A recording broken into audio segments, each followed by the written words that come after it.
Hi there, you are tuned into Beauty and Braids, the podcast where I, Karen Tenard, has conversations about all things relevant to personal growth and development. Just a heads up, I'm unfiltered. You're welcome. Hey guys, guess what? I am with another client who, there's a story behind that, like what led her to me, a funny one, but this is actually a really deep conversation that we started having, and again, like last time, I just had to start recording it because I needed y'all to be a fly on this wall. So I'm with Kayla Bilderback. Okay, the first time I heard that, I'm not gonna say what I said, but yeah, we're just having this conversation. This is the first time me meeting Kayla, and I just knew it was okay. So once I seen her name, I was like, oh, that's my niece's name. But yeah, and we just clicked from the first time, and you were telling me that your hair actually burned. Yes. Yeah. You want me to get into that first? I don't know. Do y'all want to hear about her braiding experience? Like, first of all, like prior, I guess pre-braids. Yeah. The haircut. Yeah, we could touch on that just a little bit before we go into that deeper conversation. Well, the reason I even wanted to get braids in the first place is I've always had very, very long, big hair, and it's like kind of almost like a mask for me. It's something I hide behind because like people know me by my hair. And what happened was it caught on fire. Whoa. At a bar, candle behind my head, just hot. I'm like thinking back to the moment and I'm just like cringing. You're gonna be scared of candles. I go to restaurants now, and anytime I see a candle, I'm blowing it out right away. They're like, excuse me. No, like I even tell people, I'm like, listen, my hair, and this happened a month ago, so this is still pretty fresh.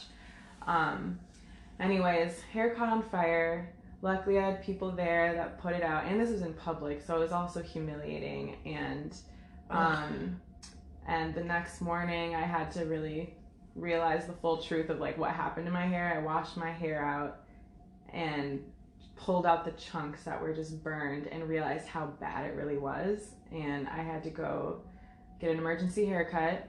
I ended up loving the haircut, but it definitely forced me to have a haircut that I didn't initially want, but did need. Yes, and I did need it. It's been 2 years since I had a haircut, so it was much needed. And I have like a new perspective on my hair.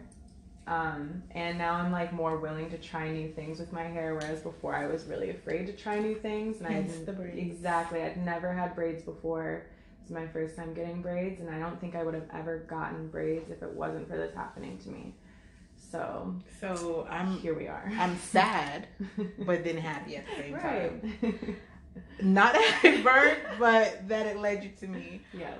But okay, so we're having a conversation, and I was like, I wanted to, I guess, talk about hair, because you had mentioned that growing up, the whole brushing and things like that, with not having a person who knew about hair do your hair. And I was like, I would love to teach like parents nowadays, adoptive parents. And then you was like, well, I'm adopted. I'm like, oh, yes. And now we're talking about adoption. Mm-hmm. So yeah, you're going to take this lead, because I've always wanted to ask these questions, and I'm a person that just likes talking to people and getting to know their story, because then I get to know who they are. Mm-hmm. And we are basically a accumulation of our own experiences. Like, that's who we end up being, right? So yes.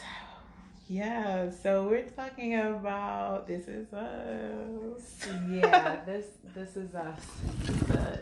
I guess I can first kind of go into my background and why This Is Us is a very problematic show to me.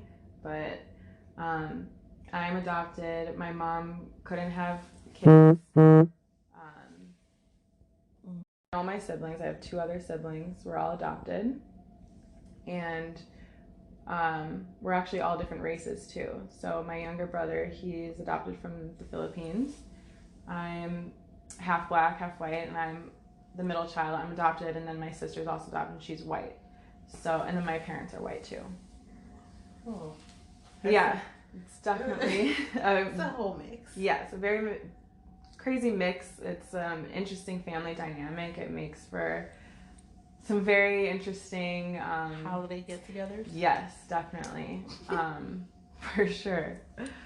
But being a black child in a white family and growing up that way was really hard, and that's where we were talking about hair and how like my mom didn't know how to deal with like my black hair, which is where it would have been great to have someone like you teaching these adoptive white moms, or even just white moms with biracial. Exactly, how to do hair and how to deal with it and teach their daughters what to do with their hair, because I had to figure it out on my own. Right, which is it's crazy because I was saying like they don't know who to ask without feeling judged or castricized about just asking those questions. And like, how will they know if they don't ask? They will never know because there's no one who's willing to be that point of information or the point person to go to. So and I'm always like,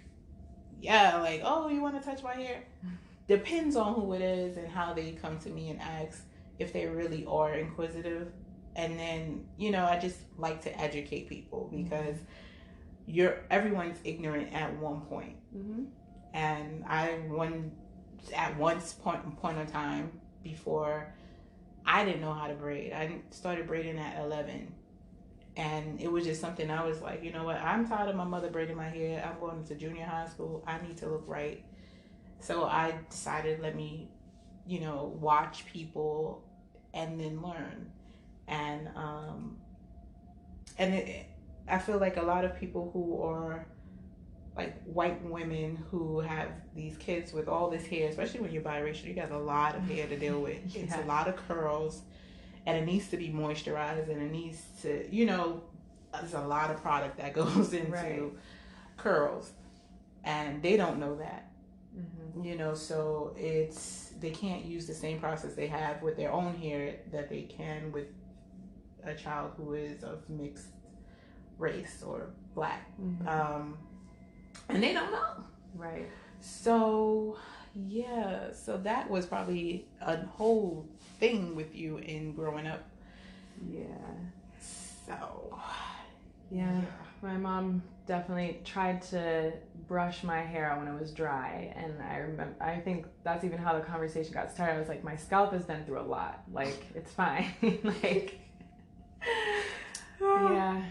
okay, so now we're gonna go to, we have your background, and you end up meeting your birth mom, which is cool. I've always wanted to, you know. So when I was 21, I decided to reach out to both my birth parents. They were in high school when they had me. So I think they were 16 or 17 years old when they had me. So that's why they had put me up for adoption. And I met them when I was 21. So it's like they're also not that much older than me. So it is a very interesting dynamic when I met them. And I actually now have a very, very close relationship with my birth mom, and we travel together. She comes to visit me in New York all the time. So, and it's definitely not like a normal mother-daughter relationship. It's a very unique relationship because I have my mom. At the end of the day, I have my parents. I have a dad. I have a mom, and that's not what they are to me. Like, they made me, and my birth mom gave birth to me, but my mom raised you. Yeah, my mom, like, when people ask me, this is something I clarify all the time.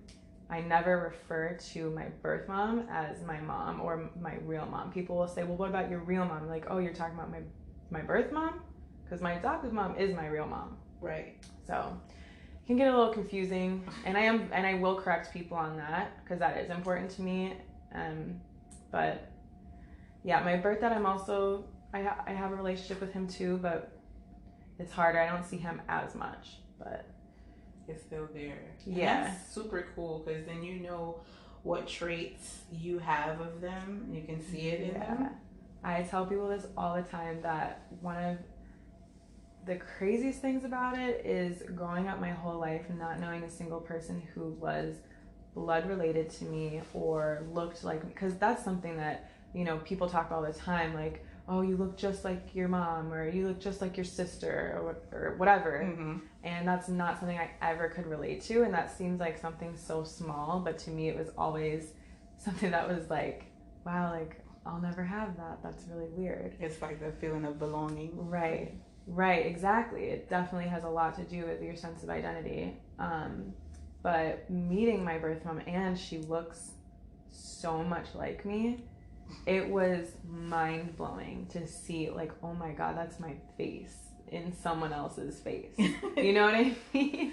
It was very, I still stare at her and I'm like, oh my God, like, well, at least you know what you look like. Yeah. You get older now. Right. It's like, okay. And another cool thing is that we also have the exact same personality. Like, it's pretty creepy, like, how similar our personalities are. Wow. It's insane, like, to think about. And, you know, people talk about the nature versus nurture all the time. Mm-hmm. And I'm, like, living proof that it's both. Like, my birth mom did not raise me, yet I have, like, her personality. Like, your personality is genetic. It can be genetic. So it's very interesting. This is true. You start looking at people like, you act just like your mom. Mm-hmm. That's a real thing. I don't even have to meet you. Yeah, it's a real thing. That is energetic. Okay, so now you have an issue with This Is Us. Yes. And please tell me why. And I mean, I think I was... Go ahead. So it's funny because people actually ask me all the time about this show, and, like, I was the one that brought it up in our conversation, but mm-hmm. I've had people come to me and say, oh, you would love this show. And I'm like, listen, no, I wouldn't. Because what people don't understand is it hits too close to home. There is one aspect of the show, and mind you, like I mentioned before, I've only seen, like, the first 5 episodes, but that was enough for me to just, like, kind of back off from the show. And it starts off with, you know, one part of the plot, not the whole thing, but part of the plot is a black child being adopted into a white family. And that is my situation. And I don't speak for everyone in that situation. Every single person has had a very different experience. Whether mm-hmm. if there's another person, the next person that was a black child adopted into a white family might have a completely different experience from me. But I do feel like This Is Us is the portrayal of what people would think that situation would be like, not what it's actually like. And I don't feel like there was anyone in that room of writers that even thought about that. Right. Somebody has to be there that they can reference. Right. You know, and when I heard from your perspective, I was like, you know what? That makes sense. Because I'm like, oh, that was so sweet. Mm-hmm. She lost the 3. He came back with 1 to fix, you know, and then it was just kind of like they took him in without... For me, I was like, it looked like they didn't see color. It was just like a new baby. Right. But of course, as he grew up, he seen color. You know, there was definitely a distinction of, like, you can't really replace a child mm-hmm. like that, and especially the adoption process. Right. It's not that simple. I will tell you that. The fact that they made it look so easy to just adopt this baby was like no one knew. Like, right. First of all, what was his birth certificate, his information? It was just like, mm-hmm. here's his baby. Yeah. And I even remember seeing a scene that really, really kind of stood out to me. It resonated with me when they're growing up, they're kids, so the triplets are a little bit older now, and they're in school, maybe like elementary or middle school or something like that. Mm-hmm. And I remember there was a scene where one of the white triplets kind of was being made fun of and not really wanting to associate with her black brother. And like that was just like, wow, so this is just what writers in a room just think would be the situation. And that was not and maybe that could be somebody's situation, but it wasn't mine. And I was like, this just seemed like that's what they thought would happen. Yeah, exactly. And that was like kind of offensive to me. And I'm like, that's so, like, me and my sister would joke all the time. We loved like kind of confusing people. Like with my sister, she's 3 years older, so you know, in school she was older, had the cool older friends, and I would pop up and she would be like, this is my sister, and people would be like, what are you talking about? Like, no. But it would be funny kind of to trick people. Like, there is definitely nothing even close to that scene that they portrayed in that show. Right. When you're growing up in a family, I think it's like, oh, family, unless it's a crazy family. Yeah. You right. know, and they just like kidnapping kids and stuff. So wow, I'm like, thank you for even sharing, of course, you know, your experiences as an adopted child. I don't even know if I know people who are adopted, you know? So, yeah. You know, like I play with it like, oh, my brother, I think he's adopted. But, you know, like it's kind of like that, but right. It's just really, but then you start to see certain qualities that a family member has, and you're like, oh, yeah. Now I see it. But in an adopted family, for me, I always wanted to adopt a kid. Since I was young, I said, like my sisters would be like, I want like 4 or 5 kids and all this extra stuff. And because my mom had 6 kids. Wow. Yeah, but my aunt had 12. Okay. Wow. Yes. So we always grew up around a lot of kids. And I always said I didn't want no kids. If I had a kid, it would be just one. And then I always said I would want to adopt one other kid just so I can give somebody a home. Like, and I don't know, I kind of was playing on the idea of adopting a Chinese kid and teaching them Creole. I don't know. Like, it was just kind of like, let me play around with people and be like, they still speaking some Creole? This is weird. But I always wanted to adopt a kid because I felt like there's a lot of kids out there without homes. And I would love a kid regardless if they're mine or not. Like, you know, some people just be like, I want a kid, and I'm like, yo, I could see a kid in the street and I'm like, yo, like I would give them my last if I needed to. And I commend people who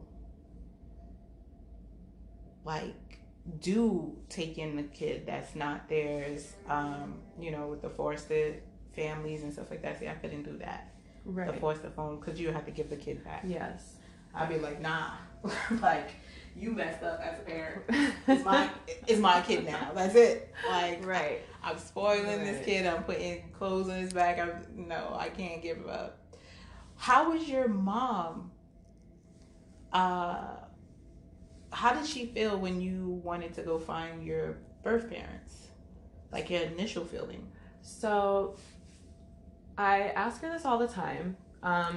I think she was very excited about it, actually. And my adoption is very different from my siblings, where I had an open adoption and my birth parents would send me letters and little gifts and pictures throughout the years through the agency. Sweet. Through the adoption agency.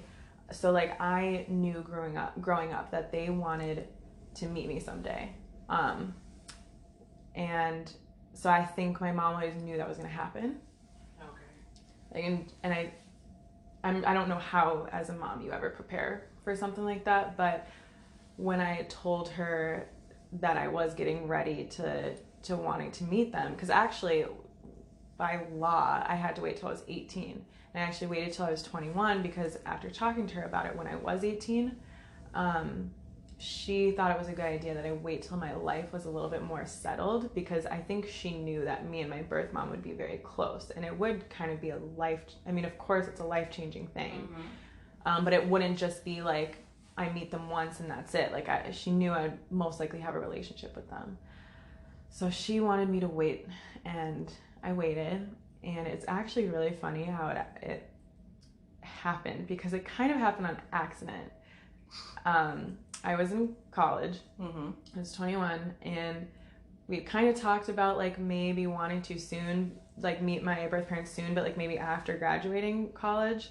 And she had visited me at my campus, which is like a 4-hour drive away. She was visiting for the weekend, and brought a letter from my birth mom that like was lost. Like they sent me that letter a long time ago, but she found it in her house because she was like moving to a new house. So she just found it and brought it to me. And I opened it, and what I saw was both of their last names. And that was actually the first time I'd ever known their last names, because I wasn't allowed to know. And I think she was like, oh no, what did I just do? Like, she opened, she like opened that door without even realizing it. And of course that night, like, cause that's my whole life, like it just wondering like, who are these people? Like there's these people out there that love me and like have this bond with me, and I don't even know who they are. Right. And like, so of course that was the first thing I did when I got home. I Googled them. I found my birth dad on Facebook, and like I wasn't sure if it was him because his last name is a very common name, so I wasn't even sure if it was him, and I just like didn't even think about it, and I just friended him on Facebook. Like just doing that one simple thing just like changed everything. And I felt so bad that I wanted to do it with my mom. Like I wanted me and my mom and my dad too, to kind of reach out to them together, but instead my curiosity got the best of me, and I made that friend request. And I remember even going into like one of my finals. This was the end of the semester. I was going into one of my finals after just nonchalantly friend requesting potentially my birth dad. Went into a final, then came out and saw these notifications on my Facebook from him, and he was like writing all on my timeline, oh my God, I've been waiting for this day. And I was like heart pounding, like, oh my God, like this is happening. Oh my God. That was literally meant to be.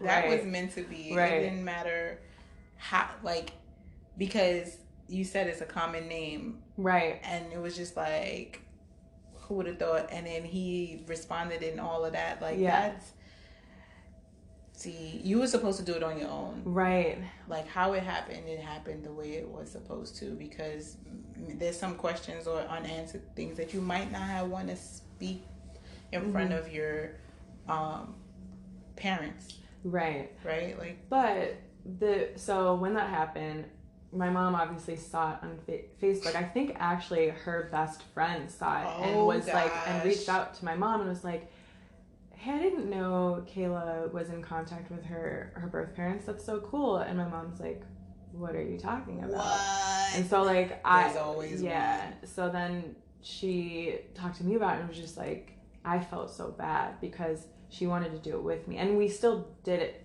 together. It was just more that like we didn't have like a conversation about it before it happened and all of that, and I felt really, really bad about it. But it ended up working out, because then my mom reached out to both my birth mom and birth dad and invited them over to our house when I was home for a weekend away from college, and we met them all together, and it was an amazing day. And honestly, it wasn't as emotional as I thought it was going to be. It was more like I was just like in awe. I was just like, wow, like this is insane. But I like in my head, and for years I thought I would like be crying, like, you know, like it would be like that kind of emotional, but it wasn't. It was emotional, just not like that kind of emotional.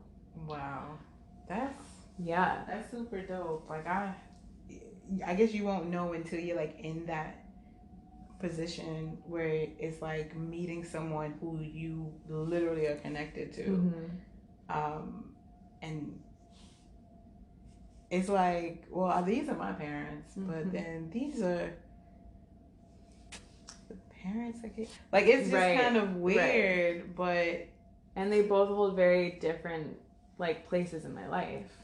Right. You know? That's super dope. Yeah. So it's a cool story. So what would you, like, want people to know about, like, the whole, like, being adopted? Because, of course, you haven't adopted a person. Right. You're, like, on the other end of getting adopted, like, the experiences. Have you ever met somebody else who's had something different or, like, worse? Or, like, well, you know, like... I mean, I guess first I can just touch on my siblings really quick, just because, like, they won't meet their birth parents. And so their situation, even though we're in the same family, it's very different from mine. My brother was adopted from an orphanage in the Philippines. So he'll never have that chance. And he's also, like, coming from another country too. He was maybe just over 1 year old when he came over and my parents adopted him. Wow. So, like, he doesn't remember any of it, but I'm sure there's a lot more questions there. Right. Because I always had those questions, and I was always like who am I, and, like, why is it so important for me to know the people that made me? Like, why? Like, you know what I mean? Like, think about that. Like, why is that so important to you? And it just it is. It's just really, like, I don't know how to explain it, but that's something I question all the time. Like, why does it matter? I have these amazing parents, you know? But it's still something that is, like, a part of your identity. And it's like, I'm not complete unless I see, you know, like, it is. And we take it for granted, those who are not adopted. Like, we're born into our biological families. And we just know. And it's like, you get it from your dad. And then you see it, or you get it from your mom. It's just like, I look like my mom. I can see what I will be. And the characteristics, the mannerisms, all of that. And they say it's like, it's passed down. Like you said, it was genetic, like certain experience that happened to you as like it passes down from your grandmom to your to your mother to you, like all of their issues or traumas and experiences. So they say, like, your great grandmother has all these eggs, and in those eggs were your grandmother and your mother and you. Wow. And then when you when your grandmother has it been just her egg, you know, like it's like we're all like in an egg. There's an egg inside of an egg, inside of an egg, inside of an egg. Wow. So all of those things are passed down. So I guess, so you still bring over, so that connection is out there, especially as your parents are alive, your birth parents are alive, where it's like that connection is out there circulating, and you're just like, there's this energy, this is connection that you are longing for.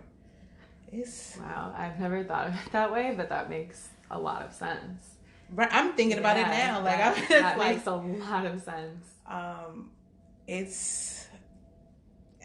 And it's just sad when people can't find that, you know, and you have. So you're very one of the, like, lucky few or many that have been able to connect with their parents and still have a great connection with their birth parents, their adopted parents, you know, and their parents, and everybody gets along.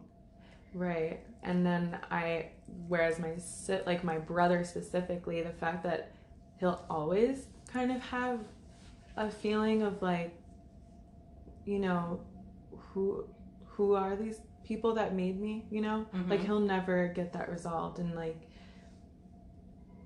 that is different. It's just very unique, and it's different from my situation where, like, even though I have met my birth parents, it's not like a hole that, where something was missing all your life is just all of a sudden filled.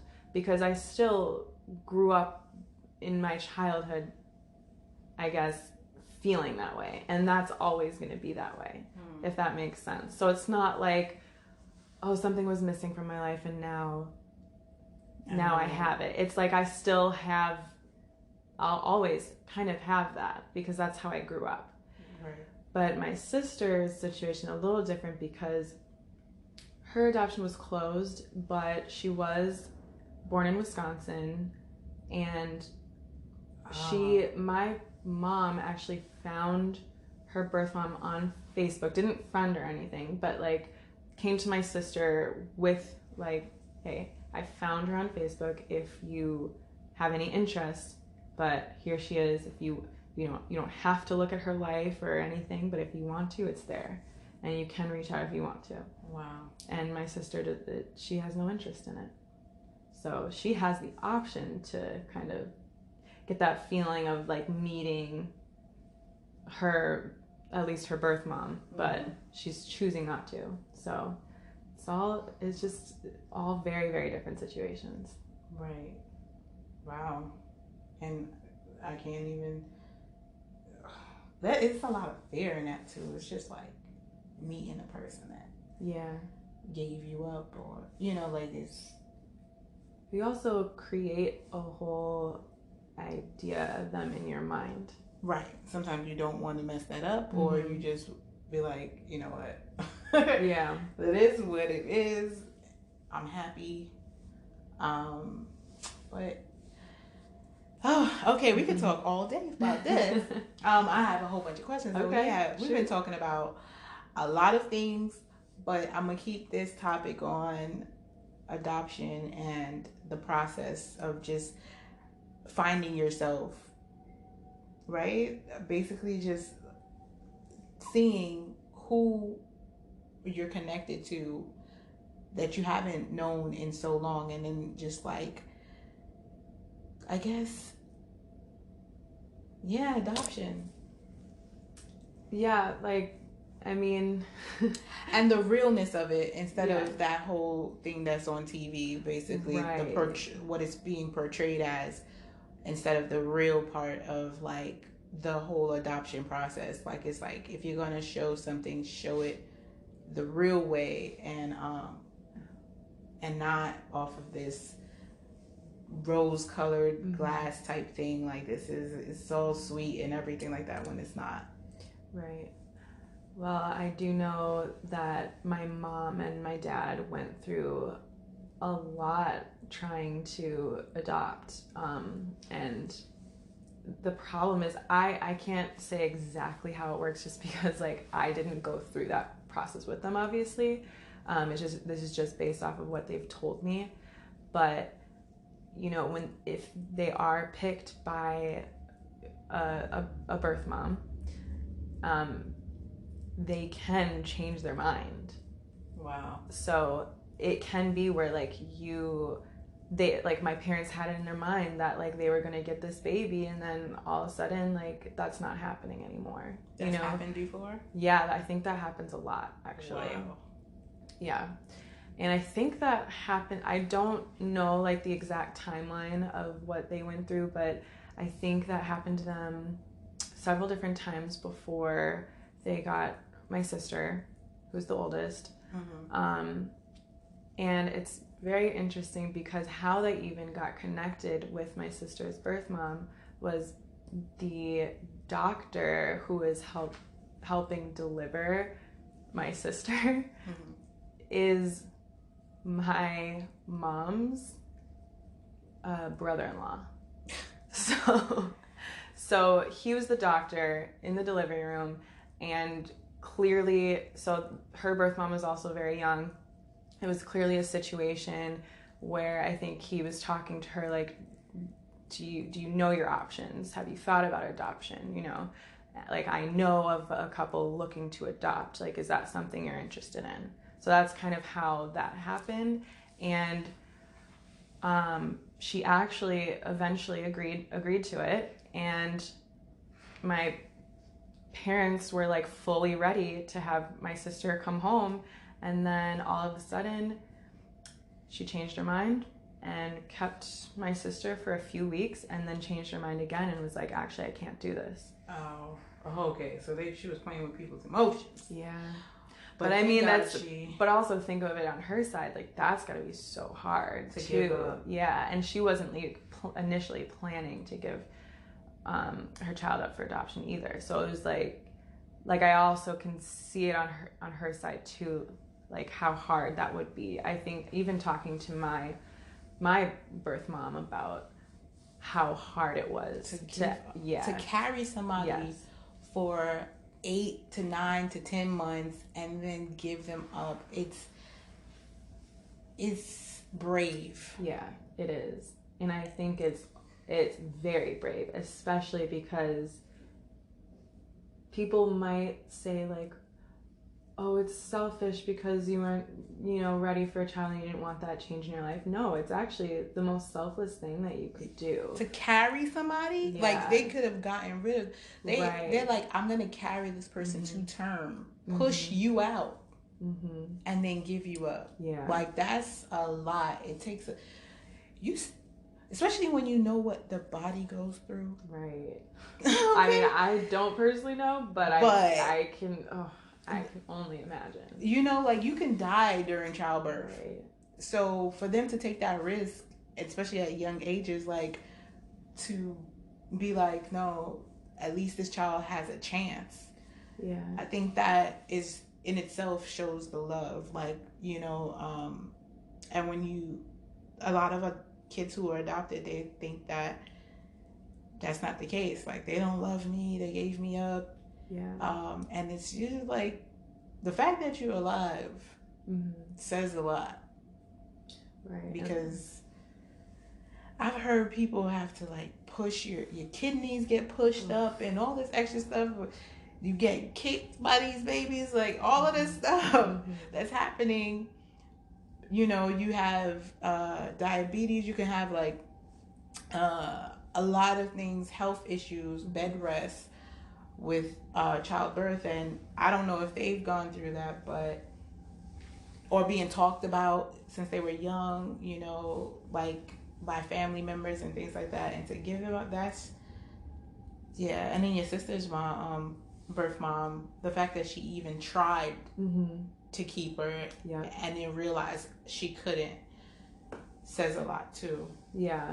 And I think that when my birth mom and even my sister's birth mom made that decision to put us up for adoption, I think it's got to be such a hard decision to make, but at the same time, like, they gave us such a good life by doing that. Right.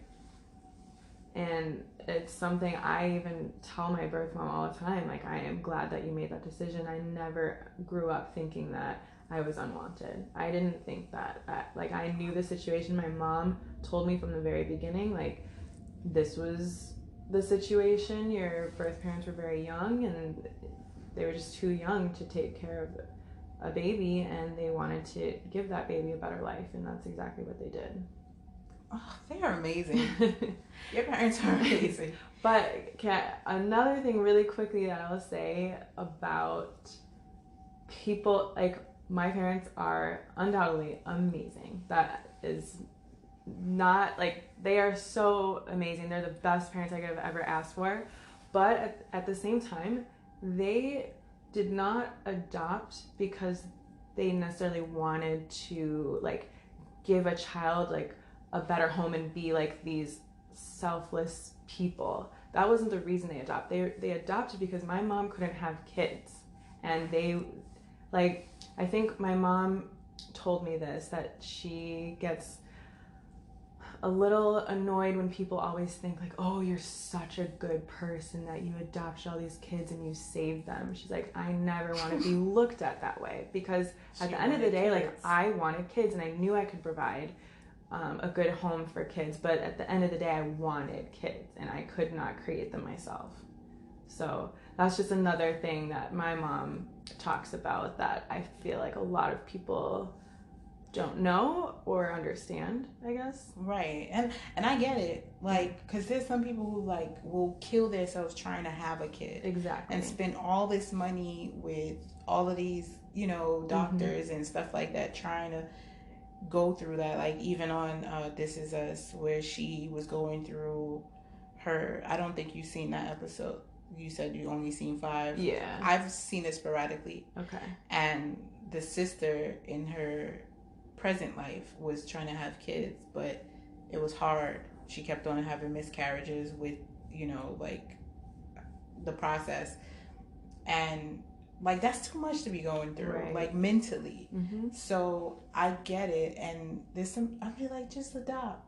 I think that all the time, but I also am adopted, so, like, I feel like I just don't have this, like, I'm never gonna get it the way other people do, and they're like, but I want to create my own or whatever. Like, yeah, I just don't feel that, like, connection of giving birth. Yeah. Being able to give life. You feel almost like you are whole. Yeah. Like, that's what a mother, you know, that's what a woman is supposed to do, be able to work. Right? Right. And when you don't, you almost feel broken. Like, you know, so it's, I guess, deeper that it hits you, and you just want to be a part of the process, you know, of population, like, giving. But then it's kind of like, you know what, I appreciate somebody who did this, and you just take in that kid that you could still love. Maybe that's not your part in life to give it, you know, to have your own. That's exactly how my mom feels. She's like, it just wasn't meant for me to create life, but it was meant for me to be a mom. And there are so many. She's deep. Yeah, she always says that. Like, she is definitely meant to be a mom, but, like, just because she wasn't meant to create life, like, it doesn't matter. There's so many kids out there and babies that could be adopted. So your mom is great. Yeah, she is. And so is my dad. I keep mentioning my mom, but no, my dad is, like, both of them. Yeah, both of them are. Your parents are great. For even not just stopping at one, but I guess she wanted a big family and was like, I want 3 kids. And she got it. Yep. So kudos. Happy holiday. Well, let me not say happy holidays, because by the time I launch this podcast, we'll be in 2020. Yes. So I'm just like, this is helping me grow. You know, it's just like learning and connecting with people of different experiences, different childhoods. Yeah, like sometimes I'd be like, oh. You know, sometimes my father, I'd be like, oh Lord Jesus. But and so real quick, because we're going into about 45 minutes, there was a time where my mom let this guy take me for a weekend, right? I would think I was like maybe 3 or 4, and we spent the whole weekend together. He didn't take me a bath. He had like I guess an aunt or somebody who took me a bath. But I swear that was the best time of my life in childhood that I could remember with a male figure. And I wanted him to be my dad. So, like, but he thought I was his dad, and he took me for a blood test and all that extra stuff. And when he returned me, because everybody was like, she looks just like you. He had me on his shoulders. We checked the mail together. Like, I remembered all of that because it was such a good memory. And when he brought me back, he was like, he had this conversation with my mom and didn't realize I was listening. He was like, she's not mine. And my mother was like, I told you that. Like, why are you going to test her? Like, she's not your kid. Like, but I guess he really wanted me to be, you know, and it was everything. And I had more of a loving connection with him than I did with my father. You know, and it's like, so with the whole adoption thing, like I would have been like, yo, he could adopt me. Like I'll be his daughter. It don't matter. But for me, it was okay. I understood that you don't have to be someone's biological parent to show love, and that's what I've experienced without really being adopted, but just having that for 2 days, right? So, yeah, and I always remember that, like in my head, in my heart, he is my other father. Wow. Okay, so I'm gonna close this out. Well, you know what? You gotta tell people, like, what's your background? What do you do? And I know you say you knit. That's like, and play basketball. Like, yes. Okay, so all of that and like your current occupation. Starting with occupation, I guess I'm a buyer at Macy's Corporate. It's what brought me out here to New York right out of college. And I've been playing sports my whole life. I play basketball, tennis, I did track. I'm still very, very passionate about basketball. Actually, all of them. And tennis, all of them. Anything sport related, I'm like obsessed with working out. And then I also love to knit. So it's like very, very weird combination. Very random combo. But that's like honestly what I do with my free time. I'm either like traveling, or I'm knitting, or I'm working out. It's like one of those. You're very zen. Yeah. Because working out puts you in the state of mind of like focus and discipline. Then knitting, that's also concentration. So yeah, you're focused.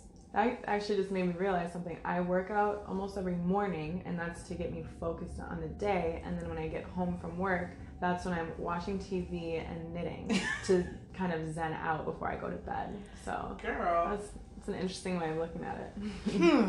All right. So thank you so much, Kayla. Yeah, thank you for having me. Well, I'm braiding your hair. So. I know. So by the end of this, we're still braiding her hair because she's in knotless braids. So definitely go post a picture up. Again, it's Kayla and it's Karen, and we're out.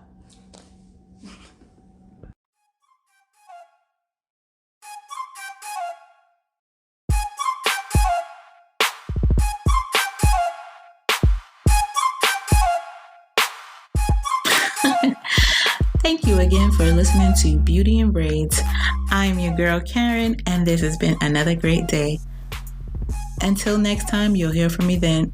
In the meantime, please follow me on @HairByKaren, @ShopBraidAppeal, and @YTC Nonprofit.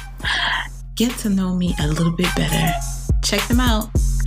Bye.